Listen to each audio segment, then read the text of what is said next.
오늘 우리에게 주시는 하나님의 말씀은 요한복음 17장 13절에서부터 15절까지 말씀입니다. 지금 내가 아버지께로 가오니 내가 세상에서 이 말을 하옵는 것은 그들로 내 기쁨을 그들 안에 충만히 가지게 하려 함이니이다.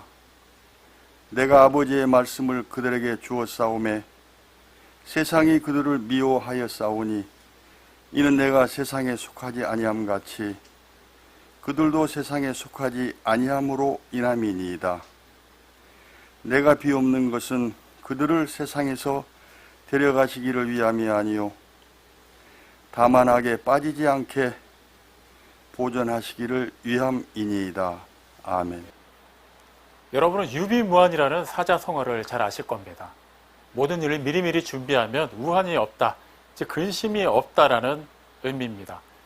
누구라도 이 말에 동의합니다. 그렇기 때문에 우리의 지나온 삶, 지금까지의 삶을 돌이켜보면 끊임없이 다음 일에 대한 준비의 시간으로 채워져 있는 것을 알 수 있습니다.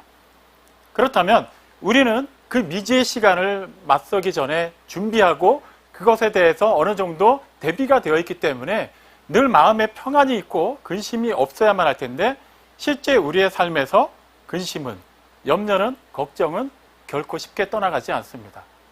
그 이유가 무엇일까요? 우리의 준비가 부족해서일까요? 그런 경우도 있겠습니다만 대개는 우리가 아무리 준비를 철저하게 해도 우리에게 다가올 그 미지의 시간 속에서 어떠한 일이 벌어질지 우리는 완벽하게 알지 못하기 때문입니다. 분명히 충분히 대비를 했음에도 불구하고 우리가 생각하지도 못했던 일들이 부지기수로 일어나는 것을 우리는 참으로 많이 경험해 왔습니다. 그래서 우리의 기도 내용을 살펴보면 주로 어떤 내용들이 많이 있습니까? 그 내용 자체는 다 다양하지만 큰 그림에서 보면 의미가 비슷합니다. 걱정거리가 사라져지기를, 그리고 걱정거리가 아예 생기지 않기를 바라는 기도 제목이 우리의 기도 제목의 상당 부분을 차지하고 있는 것을 우리는 부인할 수 없습니다. 하지만 성경이 우리에게 이 부분에 대해서 분명히 답하는 것은 우리에게는 결코 걱정거리가 완전히 사라진 그런 삶이 허락되지 않았다는 겁니다. 그렇다고 해서 무조건 우리에게는 걱정거리가 생기고 몸이 아프고 가난해야만 하고 이웃들 사이에서 다툼이 있어야만 하고 그러한 나쁘고 불행하고 슬픈 일들만 일어난다는 것도 결코 아닙니다. 우리가 살고 있는 이 세상은 여전히 완전한 하나님의 의가 이루어진 세상이 아니라 죄가 가득한 세상이기 때문에 그 속에서 살아가는 우리에게는 어쩔 수 없이 부닥치는 많은 문제들이 생겨날 수밖에 없습니다. 우리의 뜻과 상관없이 우리가 아무리 열심히 하려고 해도 그 모든 것을 초월해서 일어나는 많은 각종 사건과 사고와 재난들도 무시할 수 없습니다. 그렇다면 어떻게 하면 할까요? 단지 그냥 여러 가지 걱정거리를 안고 사는 것을 하나의 운명으로 알고 살아야만 할까요? 그렇지 않습니다. 우리는 그 모든 것을 또한 성경에서 답을 찾을 수 있어야만 합니다. 베드로전서 5장 7절 말씀을 보면 모든 염려를 다 주께 맡기라라고 말합니다. 그 이유가 무엇입니까? 이는 그가 너희를 돌보심이라. 성경은 우리에게 완벽한 삶, 전혀 걱정할 거리가 없고 전혀 아플 일이 없고 전혀 가난할 일이 없는 그러한 삶을 약속하지 않습니다. 하지만 어떠한 상황이 우리에게 일어난다 할지라도 그 상황에서 그 상황 자체에 규정되지 않고 그것을 분명하게 해결해 나갈 수 있는 길을 제시합니다. 그것이 바로 그 염려를, 그 걱정거리를 하나님께 맡기라는 것입니다. 이 말씀에 보면 분명하게 역할이 나눠져 있습니다. 우리가 해야 할 일이 있고 하나님이 해야 할 일이 있다는 것이죠. 우리는 태생적으로 여러 가지 한계와 연약함을 안고 살고 있기 때문에 어쩔 수 없이 이 세상을 살아가면서 많은 아픔을, 많은 슬픔을 생각지도 못했던 사건, 사고로 인해서 걱정거리를 안고 살아갑니다. 그것을 성경이 분명히 얘기하는 것은 그 일 자체가 없을 수는 없지만 그 일이 일어난다 할지라도 그것 때문에 걱정하지 말고 그것을 다 하나님께 맡기라고 말합니다. 어떻게 보면 굉장히 수동적이고 소극적이라고 생각할 수 있습니다. 그럼 우리는 하나님께 다 맡겨버리고 뭘 하라는 얘기지? 단지 내가 몸이 아프면 나에게 건강을 주십시오 하고 기도한 뒤 나는 그냥 아무것도 안 하고 있으면 되는 것일까요? 재정적으로 어려운 상황 가운데 있는데 하나님께서 공급해 주심을 믿고 기도한 뒤에 우리는 그냥 아무렇지도 않게 살아가기만 하면 다 해결이 되는 것일까요? 그렇지 않습니다. 몸이 아프면 아픈 대로 기도하되 자기 자신의 몸을 또한 돌아볼 수 있어야만 합니다. 경제적인 문제에 있어서도 그 연약함을 하나님께 맡겨드렸다면 우리는 하나님께서 공급해 주시는 거에 감사하고 자족하며 살 수 있는 그러한 믿음이 있어야만 합니다. 그렇다고 해서 우리가 하나님께서 하실 일과 우리가 할 일을 단지 어떤 행위, 어떤 일어나는 현상만을 가지고 결정한다면 이것 또한 성경이 말하는 본래의 의미를 분명하게 놓치는 것이 되고 맙니다. 그렇기 때문에 우리는 성경에 기록되어 있는 하나님께 염려를 맡기고 하나님께서 행하시는 일이 어떻게 이루어졌는가를 경험한 많은 사람들의 경우를 살펴볼 필요가 있습니다. 누가복음 5장 1절부터 10절까지 말씀을 보면 예수님께서 어부들을 부른 내용이 기록되어 있습니다. 드디어 이제 우리에게 익숙한 제자들이 등장을 하죠. 그때만 해도 상황이 베드로를 비롯한 많은 동료 어부들이 밤을 새워가면서 이렇게 물고기 잡으려 했지만 한 마리도 잡지 못하고 그냥 그 전날부터의 모든 노력을 다 그냥 정리한 채 그물을 씻고 있을 때였습니다. 그들은 어부로서 잔뼈가 굵은 사람들입니다. 그들이 그물을 씻는다는 것은 더 이상 그날은 이제 더 이상 물고기 잡는 일을 하지 않겠다라는 것을 의미하죠. 아무런 소득도 없이 굉장히 낙심한 상태에 있는 그들에게 예수님께서 다가오셔서 말씀하십니다. 깊은 데로 가서 그물을 내려 물고기를 잡으라라고 말씀하세요. 예수님은 몫으로 살아오셨습니다. 그러한 예수님의 전적을 그들이 다 알고 있었는지는 모르겠습니다만 적어도 어부들 눈에 봤을 때는 그분은 어부들인 자신들에게 그 어업과 관련할 만한 조언을 줄 그런 인물이 아니었을 겁니다. 그런 생김새, 그런 옷차림, 그런 손도 아니었을 거예요. 그런데 어부들이 어떻게 반응합니까? 베드로가 얘기해요. 누가복음 5장 5절에 보면 선생님, 우리가 밤을 새워가며 수고했어도 하나도 얻지 못했지만 선생님의 그 말씀에 의지해서 내가 그물을 내리겠습니다라고 말합니다. 그리고 어떤 일이 일어나죠? 놀라운 일이 일어납니다. 밤을 새워서 그 많은 어부들이 동원돼서 한 마리도 잡지 못한 날이었는데 단지 어부 출신도 아닌 분의 한마디에 그들이 그 말씀을 의지해서 그물을 내리자 그물이 찢어질 정도로 많은 물고기가 잡혔습니다. 2배에 가득 차고도 남게 되었죠. 그 상황을 다시 한번 정리해 보겠습니다. 베드로는 그리고 다른 어부들은 결코 그들의 본래 능력으로는 그물이 찢어질 만큼의 많은 물고기를 잡을 수 없었습니다. 실제 그날 한 마리도 잡지 못했죠. 그런데 결과적으로 그들을 잡았습니다. 어떻게 그 일이 가능해졌을까요? 깊은 곳에 가서 그물을 내려 물고기를 잡으라는 예수님의 말씀을 의지하여서 따랐기 때문입니다. 실제로 겉으로 드러난 것은 그들이 물고기를 잡은 것이지만 결과적으로는 물고기를 잡으라고 말씀하신 예수님께서 그 모든 것을 이루신 것이죠. 자, 지금부터 이제 예를 들어드리는 그 여러 가지 내용들의 공통점이 무엇인지를 잘 생각해 보시기 바랍니다. 자, 그 다음에 오병이어 사건을 한번 살펴보죠.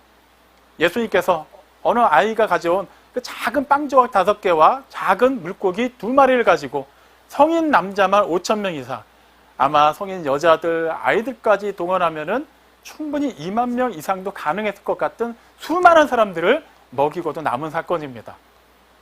그 일이 일어나기 직전에 어떤 일이 있었습니까? 먼저 예수님께서 그 아이의 도시락을 받으시고 하늘을 우러러서 그들 들고 감사 기도를 하십니다. 그 다음부터 놀라운 기적이 일어났죠. 어떤 기적이 일어났습니까? 사람들이 배부르게 먹었죠. 하지만 그 일 이전에 다른 일이 먼저 있었습니다.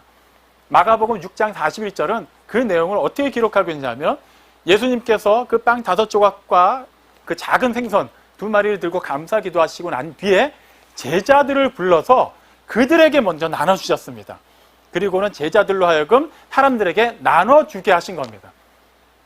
제자들 입장에서는 어땠을까요? 좀 기가 막혔을 거예요.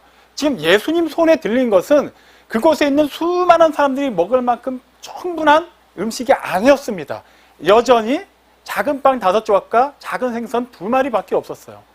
그런데 제자들은 예수님의 말씀을 그대로 의지하고 따랐습니다. 그들은 예수님이 주시는 것을 그대로 받아서 계속해서 사람들에게 나눠주었어요. 그랬기 때문에 우리에게 잘 알려진 오병이어의 기적이 실현될 수 있었던 겁니다. 예수님이 말씀하시고 제자들은 그 말씀을 따랐습니다. 또 다른 예를 한번 살펴보죠. 나사로가 죽었을 때 예수님께서 나사로가 이미 죽은 지 사흘이나 지나서 동굴 안에 안치된 그곳으로 가셨습니다.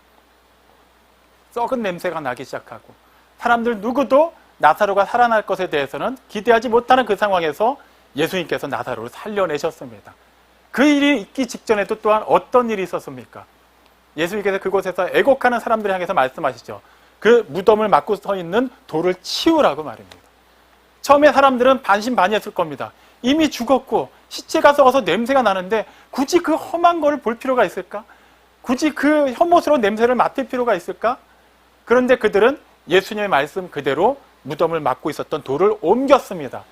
그 다음에 예수님께서 나사로를 살려내셨죠. 예수님이 그 일을 못해서 그 일을 맡기신 걸까요? 그렇지 않습니다. 일단 또 이 부분도 잘 생각을 해보시기 바랍니다. 예수님께서 말씀하시고 사람들이 그 말씀을 따라서 자신들이 할 수 있는 일을 하고 난 뒤에 비로소 하나님의 계획하신 놀라운 기적이 일어났습니다. 자, 이 현상들을 하나하나 종합해 보면 뭔가 두드러지게 나오는 것이 있습니다.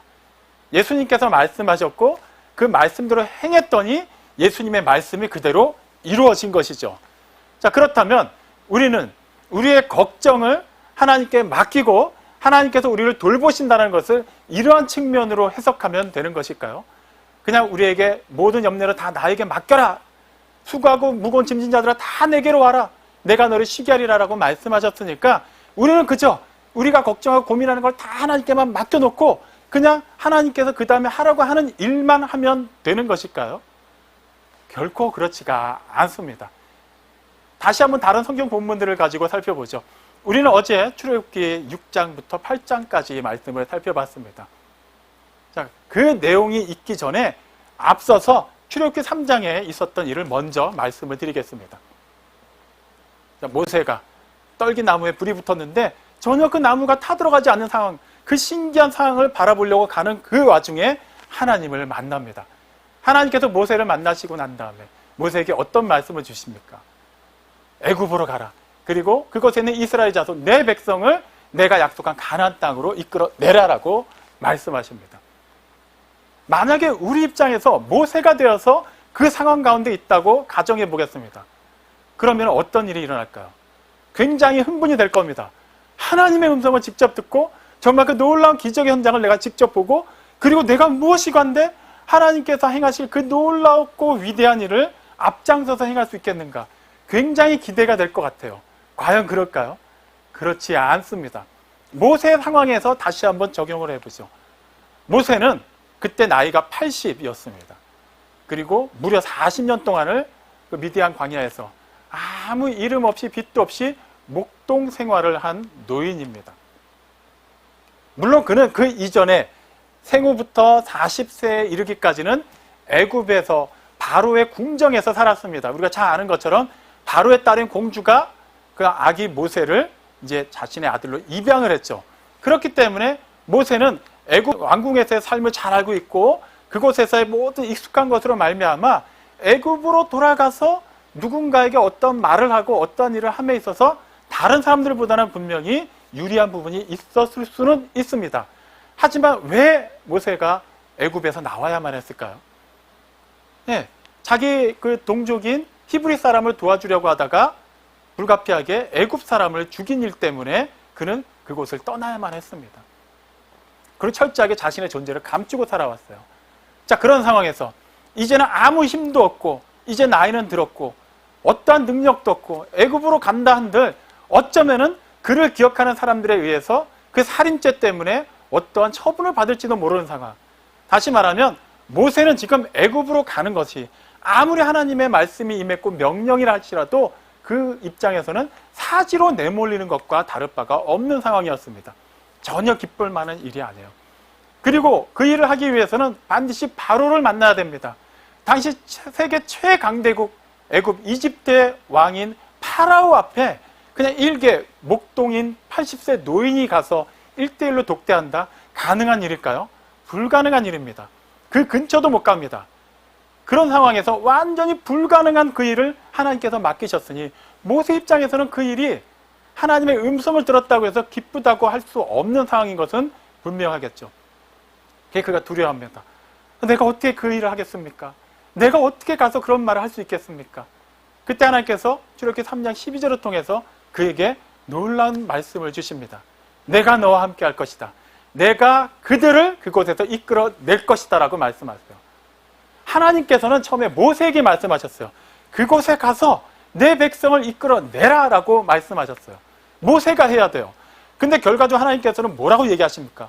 궁극적으로 그 일은 내가 하는 일이다. 네가 아니라 너를 통해 내가 할 것이다 라고 말씀하십니다.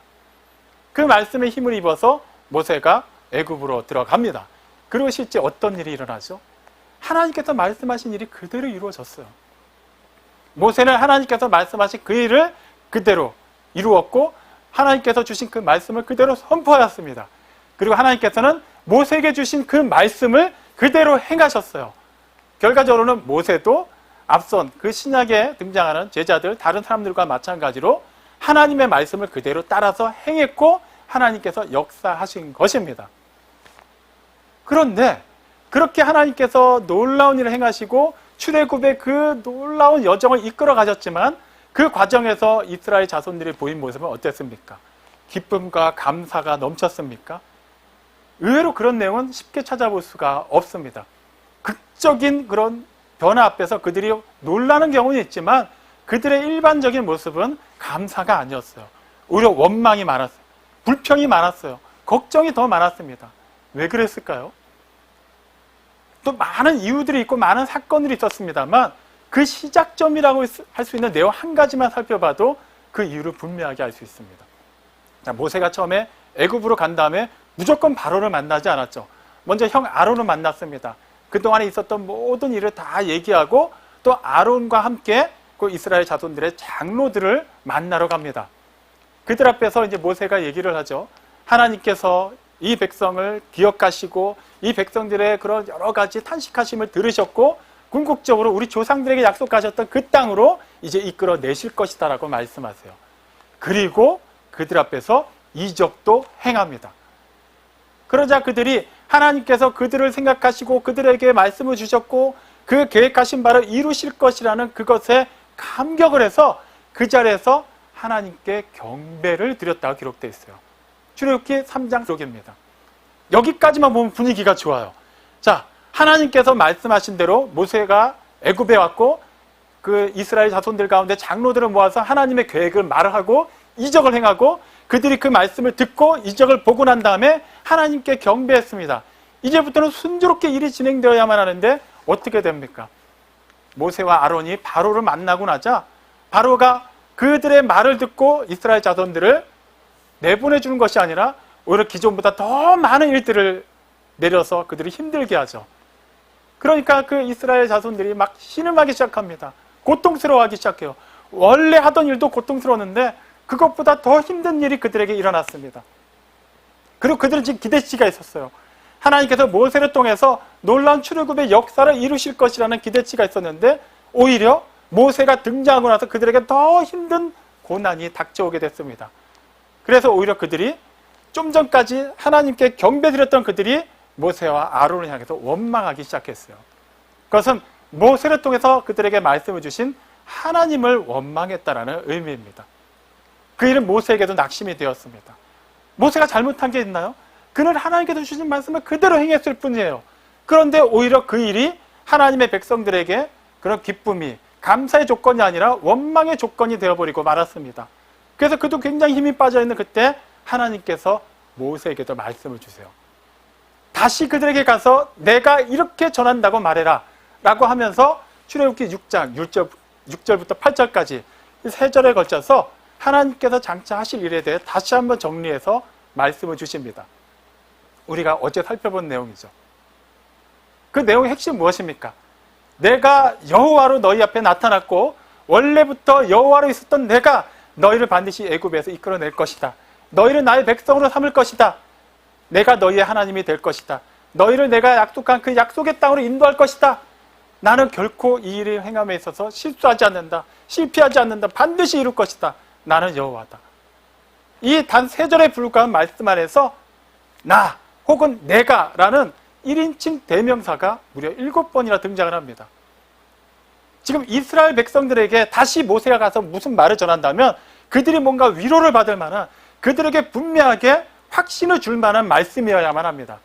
그런 상황에서 하나님께서 주신 말씀의 핵심이 무엇인가요? 나는 그 일을 할 것이다 라는 거예요. 지금 이스라엘 백성들이 왜 낙심했습니까? 그 일을 언제 하실 겁니까? 왜 지금 안 하십니까?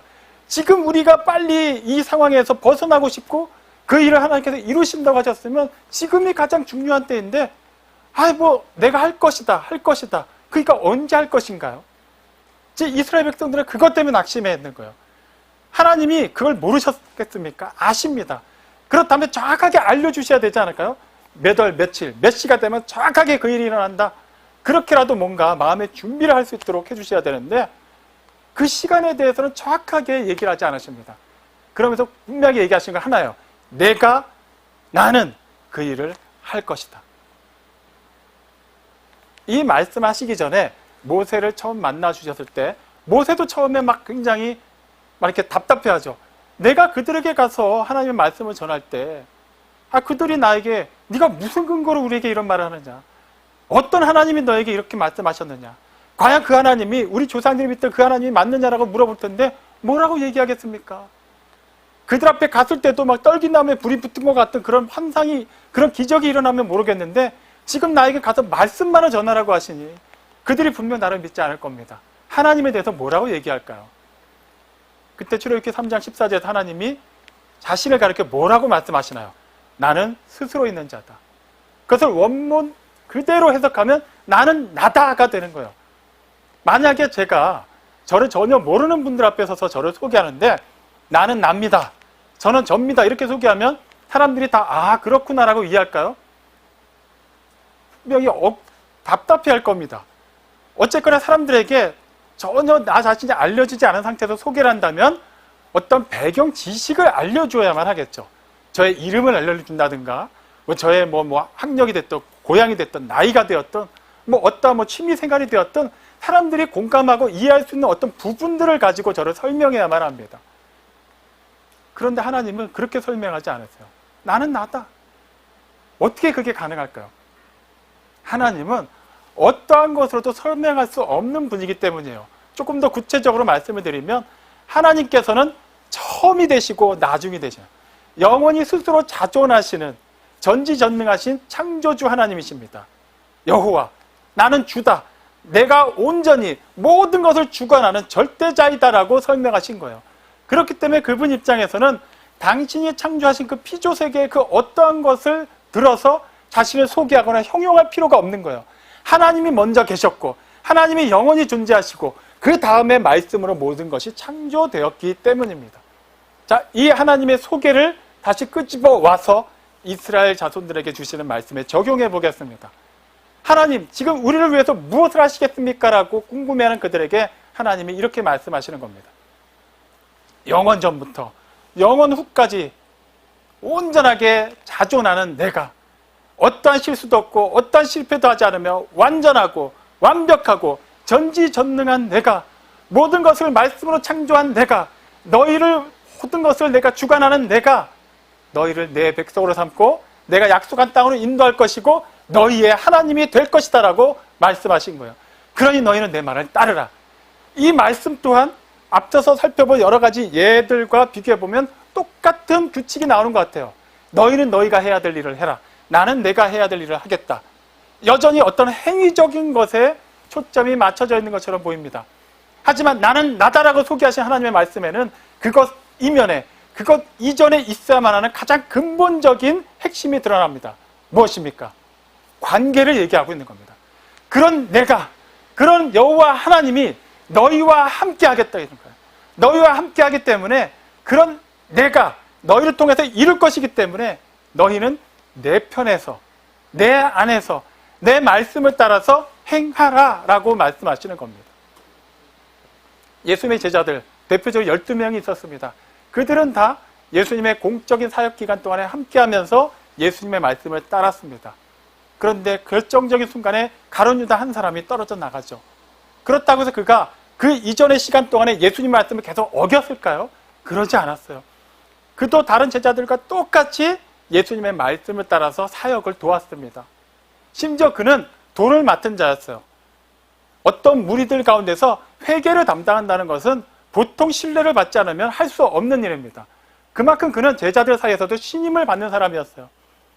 그럼 그가 어떻게 떨어져 나갔습니까? 예수님 안에 있기를 포기했기 때문에 떨어져 나간 거예요. 그동안 아무리 말씀을 잘 지켰고 그 말씀대로 어떤 행위를 했다 하더라도 결과적으로 그가 예수님 안에 거하지 않기 때문에, 예수님 안에 거하지 않기로 작정했기 때문에 더 이상 그는 예수님과 상관없는 사람이 되고 만 것입니다. 그래서 예수님께서는 고별 설교를 통해서 요한복음 15장 4절에서 말씀하시죠. 내 안에 거하라. 나도 너희 안에 거하리라. 앞으로 너희가 놀라운 일들을 행해야만 하는데 그 모든 것은 너희가 나한테 잘 배웠고 그동안 나이가 행하는 것을 잘 보았기 때문에 그것을 바탕으로 해서 하는 것이다라고 말씀하시는 게 아니에요. 너희가 내 안에 거하고 내가 너희 안에 거할 때 비로소 너희의 그 행하는 모든 것은 내가 이룰 것이다라고 말씀하신 것입니다. 이 말씀을 근거로 해서 베드로전서 5장 7절 말씀을 다시 한번 떠올려 보죠. 모든 염려를 다 주께 맡기라. 이는 그가 너희를 돌보심이라. 그 말은 우리는 따로 떨어져서 하나님께 우리가 갖고 있는 그 걱정거리 짐을 던져드리는 걸 얘기하는 게 아니에요. 하나님 안으로 들어가라는 거예요. 하나님의 시간과 하나님의 생명 속으로 들어가서 그 생명으로 주어진 삶을 살아내라는 거예요. 그 시간을 살아내라는 겁니다.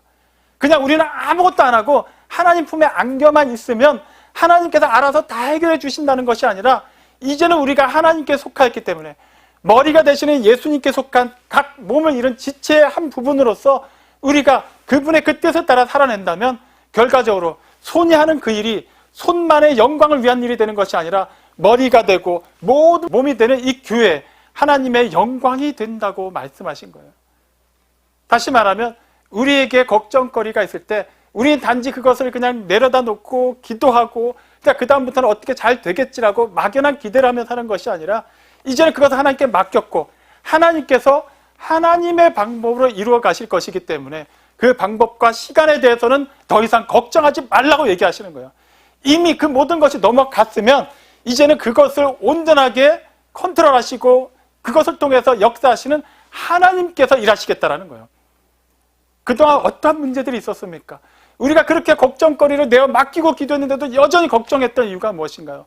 그렇게 기도를 하면서도 그렇게 열심히 행위로서 하나님의 사람으로서의 삶을 살았음에도 불구하고 우리에게서 끊임없이 문제가 일어나는 결정적인 이유가 무엇이었습니까? 그 관계가 온전하지 않았기 때문이에요. 몸은 교회에 와 있지만 우리의 영혼은 하나님 품에 안겨 있지 않았어요. 우리는 직분을 받았고 그 직분에 맞게 어느 정도 사람들 사이에서 보여질 만한 일들을 해왔지만 결과적으로 그 일들은 하나님 앞에서 하지 않았기 때문입니다. 뭔가가 완전히 바뀌었어요. 하늘로부터 임해야 되는 그 일은 우리는 받을 수밖에 없는 일인데 우리가 스스로 하나님 자리에 올라가서 하나님께서 하셔야 되는 그 일을 우리가 결정하려고 했어요. 우리가 해야 될 일을 하나님께 맡기고 하나님께서만 하실 수 있는 그 일을 우리가 하려고 하다 보니까 모든 게 다 그르치게 된 것이죠. 그래서 예수님이 말씀하시는 거예요. 너희가 할 수 있는 일은 하지만 너희가 할 수 없는 일은 맡기라는 거예요. 따로따로? 아니요. 하나님 안에서 맡기라는 거예요. 하나님께서 하시겠다라는 거예요. 우리가 계속해서 살펴보고 있는 로마서 8장 28절 말씀 다시 한번 생각해 봅니다. 하나님을 사랑하는 자, 곧 그 뜻대로 부르심을 입은 자들에게 모든 것이 합력하여 선을 이루느니라. 단지 하나님과 멀리 떨어져 있는 상태에서 마음으로만 사랑하고 마음으로만 어떻게든 그 뜻대로 부르심을 받았다고 확신하고 있다고 되는 것이 아니에요. 그 사랑은 온전해지려면 그 사랑이 온전해지고 그 사랑이 우리 안에서 확실하게 열매로 맺히기 위해서는 우리는 나무가 되시는 예수님께 붙어 있어야만 됩니다. 다시 말하면 우리가 예수님 안에 온전히 거할 때에만 예수님께서 이루시고자 하는 그 일, 하나님께서 예수님을 통해서 작정하신 그 일이 우리를 통해서 이루어진다는 것이죠. 그래서 로마서 8장 32절이 말합니다. 우리 모든 사람을 위해서 자기 아들을 아끼지 않고 내주신 이가 그 아들과 함께 모든 것을 주시지 않겠는가? 이 말은 우리가 원하는 모든 것을 주신다는 게 아니에요. 우리를 구원하기 위해, 우리를 구원하시려고 작정하신 그 뜻을 이루시기 위해 하나님이 아무 죄가 없인 당신의 아들을 내어주셨어요. 화목제물로 내어주셨습니다. 나의 하나님 어찌하여 나를 버리시나이까라는 아들의 외침을 외면하시면서까지 우리를 사랑하셨어요.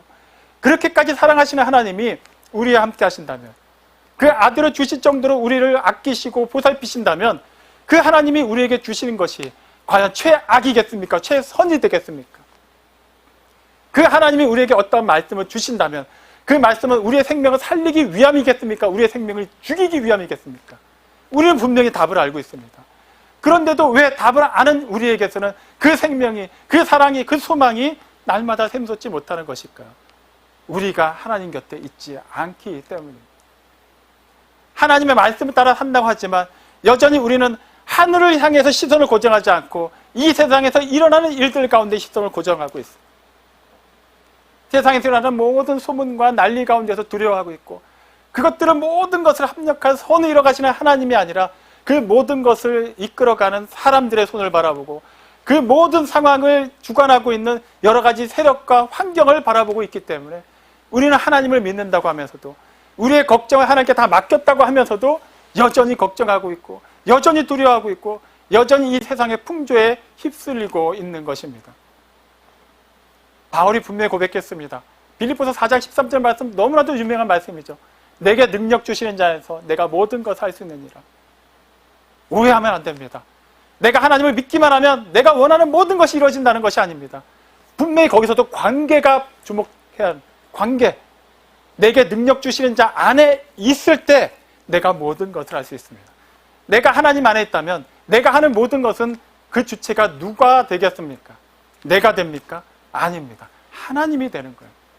내가 하나님 안에 있기 때문에 이제부터는 하나님께서 하시는 그 일에 내가 동참하게 되는 것입니다.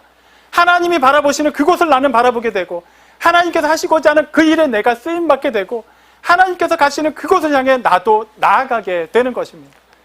그렇기 때문에 예수님께서 마지막 고별 설교 그 마지막 부분에서 뭐라고 얘기하십니까? 세상에서 너희가 환난을 당하라. 담대하라. 내가 세상을 이기었노라. 이미 게임은 끝났다라는 거예요. 결정은 났기 때문에 세상에서 환난이 있고 어떠한 고난이 닥쳐오더라도 그 자체가 결과가 아니라고 말씀하신 거예요. 그 일은 있을지언정 우리는 하나님 안에 있기만 한다면 그 모든 것은 분명히 합력하여 선을 이룰 것이기 때문에 걱정하지 말라고 말씀하신 것입니다. 사랑하는 성도 여러분, 우리가 살아가는 이 세상은 여전히 많은 어려움과 우리가 예상치도 못했던 일들이 우리 앞에 끊임없이 다가오게 되어 있습니다. 우리는 여러 가지 한계를 가지고 있고 연약함이 있고 그런 육체적인 그런 부족함 때문에 그 모든 것들을 우리의 능력만으로 완벽하게 감당해내지 못합니다. 어쩔 수 없이 걱정할 수밖에 없어요. 걱정하는 것 자체가 문제가 되지 않습니다. 하지만 그 걱정에 짓눌려서 그것에 규정되어서 그 모든 것을 이끌어 가시는 하나님을 바라보지 못한다면 그것은 심각한 문제가 됩니다.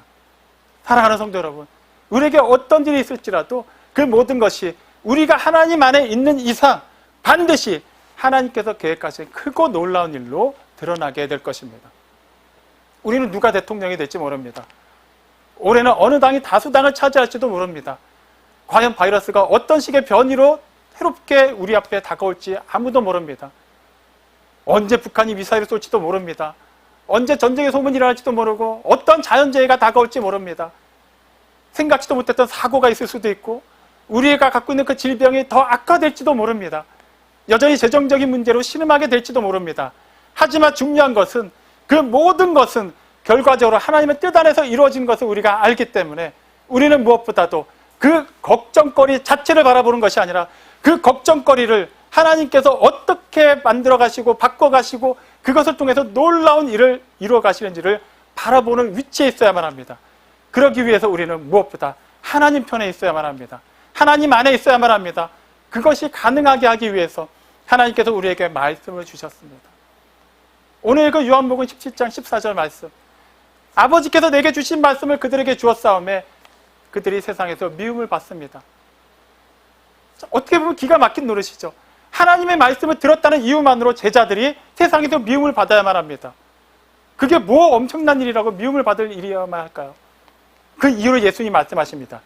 이는 내가 세상에 속하지 아니함 같이 그들도 세상에 속하지 아니하였기 때문입니다. 지금 예수님께서는 이제 제자들이 세상에서 예수님의 제자라는 이유만으로 미움받게 될 것을 걱정하시는 게 아닙니다. 현실 자체는 제자들 입장에서 굉장히 불리한 현실이지만 결론은 무엇입니까?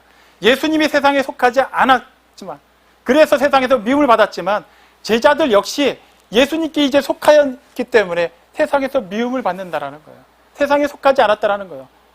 결론은 무엇입니까? 그 관계가 이제 완전하게 하나가 되었기 때문에 하나님의 뜻이 예수님을 통해서 이루어진 것과 같이 예수님 안에 있는 그 제자들, 우리 그리스도인들 통해서 이루어진다는 겁니다. 말씀을 주셨어요. 요한복음 1장 1절이 분명히 얘기합니다. 태초부터 계셨던 말씀, 그 말씀이 하나님과 함께 하셨습니다.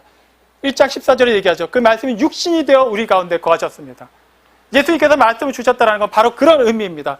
단지 우리에게 기록된 성경책만을 주었다는 것이 아니라 그분이 곧 그 말씀이 인격이 되어서 우리에게 오셨다는 거예요. 우리 안에 거하시고 우리로 하여금 그 말씀 안에서, 그 생명 안에서 거하게 하셨다는 거예요. 그렇게 우리가 그 생명과 그 영원한 시간 속에서 상호 내주할 때 비로소 우리는 하나님의 그 영원한 시간 속에서 하나님과 동행할 수 있게 되는 것입니다. 잠시 잠깐 살다가는 이 세상에서 어떠한 걱정거리가 있을지라도 우리는 결코 염려하지 않을 것입니다. 하나님께서 이루시기 때문입니다. 사랑하는 성도 여러분, 다시 한번 강조합니다. 어떠한 일이 있을지라도 그 자체 때문에 두려워하고 걱정하지 마십시오. 어떠한 불리한 일이 우리 앞에 다가올지라도 무엇보다 먼저 우리가 하나님 안에 온전히 거하고 있다면 그 안에서 우리는 그 모든 것을 넉넉히 이겨내게 될 것입니다.